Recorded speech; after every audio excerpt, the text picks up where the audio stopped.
What's up guys, James Palms here. So this video is a question of why do the palm fronds on my fan palm snap in the wind? So I've got this question, and it was a question I had originally when I first started growing palms, is that I had a Mexican fan palm like this, and I grew it inside for the winter. I grew it outside in the summer, and then I brought it inside in the winter. And then in the winter, it made all these bigger fronds, and they had these elongated petioles like this for this small of a palm. It has like a 2-foot long petiole, which is this part here. If you don't know what a petiole is, this part here that connects the trunk basically to the leaf here. So the petioles were really, really long, and they're extended and they're reaching, and the leaves were bigger than they normally are too. And you took it outside, and a 5-mile-an-hour breeze would bend it and snap the fronds off. Now, when I came home from work the first time I seen this, I was like, what? This snapped the fronds? There was like hardly any wind. I'm in a sheltered location. That doesn't make sense. Why?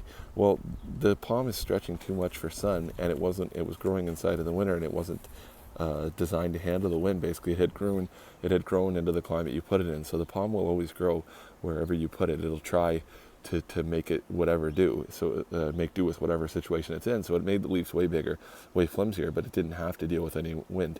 So when you have something in a lot of shade like that, that's what happens. If you want them to grow really stiff, stout fronds, which these don't have them yet, but this one is smaller, and it'll be stiffening up. When you put them in full sun, that's how you're going to get the wind tolerance.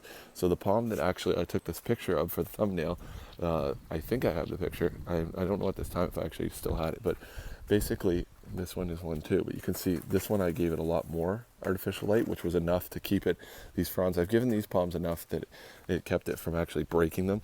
But if you give it a little too little, or you don't have a powerful enough LED, you might end up with them. So this one here was actually a palm that, this one, when I planted it in the ground, it had 2 snap fronds on it, and they just kept snapping. But once it got out here in the full blazing sun, it makes leaves double the size, or not double the size. At first they were half the size, but now they're up to the size or bigger, and they have strong enough petioles to handle it, and they're just completely beautiful, and it laughs at it. But this has been in the ground now for over 2 years. It's going on its 3rd growing season in the ground. So I hope that helps. Just typically needs more sun, and don't worry if it does snap. Just let them brown off, then cut them off, and try to adjust accordingly. Get it out in the sun, and don't be discouraged. When I first put this in the ground, or when I first brought it home to plant it in the ground, it was still in the pot. Somebody told me that, oh, that's what they tried with Mexican fan palms. They brought them outside, and the wind snapped the fronds, and they just gave up and stopped growing them because they kept bringing them inside for the winter and then putting them outside in the summer.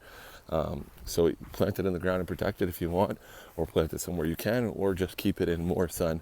Buy a powerful LED, whatever you can do. Put it in the sunniest spot. The palm just needs more sun. That's the problem, and that's all there is to it. So that's why your fronds are snapping. So if you found this video helpful, like and subscribe. Thanks for watching, guys. Later.